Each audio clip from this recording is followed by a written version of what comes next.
Historic Savannah Foundation began its revolving fund work in the Landmark District in the downtown part of Savannah. We're trying to reach out to new neighborhoods and new people. For many years, I've been very interested in Cuyler-Brownville because it's the source of a lot of history, family stories, a lot of interesting anecdotal type of information. And I'm an old Southerner who really loves a good story.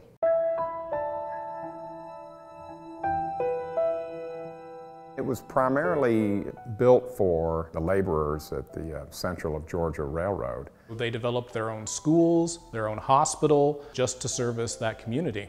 So they were very proud and independent and capable of self-sufficiency. After desegregation, the community started to see a bit of decline because African Americans went out to the suburbs. A lot of houses were just abandoned. There's very few owner-occupied properties in the community, and because of that you have people living there that aren't real stakeholders in the neighborhood.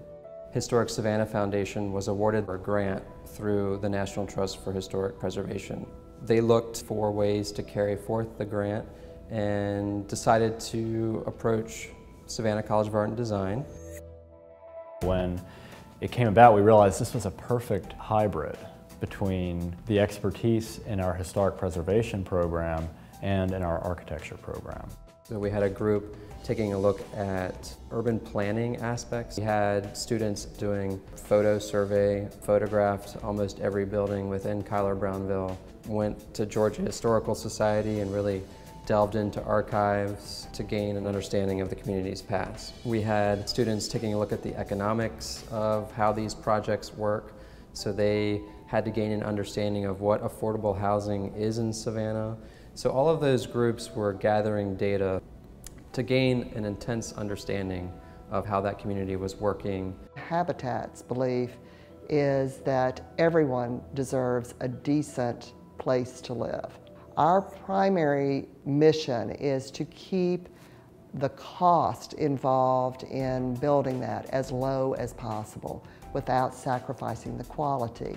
By Habitat filling those vacant lots with a house that's owned by the people who live in it, that's going to really help turn that aspect of the community around. We're looking for that perfect intersection of architectural compatibility, affordability, and sustainability. After the students had done all of the background research, the architecture department and the historic preservation department came together for a day-and-a-half long charrette here at the Clarence Thomas Center.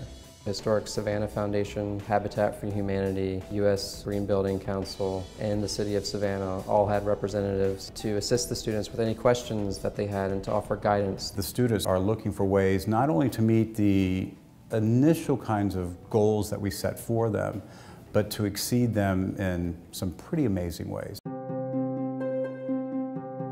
The students came up with 5 potential designs, and from there a package was created that talked about how you do contextual, affordable, sustainable design for a historic community. We have 2 goals for this project. First and foremost, we want to design a successful, sensitive infill building, one that is affordable, sustainable, and architecturally compatible. The second goal is the process. How do we arrive at this product? That's just as important as the product, because the process is going to be translatable and transferable to other communities around the country. These are real issues, these are real stakeholders, and there are real outcomes. Experiences like this give students invaluable insights into the complexities of what being a preservationist will be. I think we've got a great group of students working today. I see a wonderful idealism and passion that makes me very optimistic about what the next generation is going to do.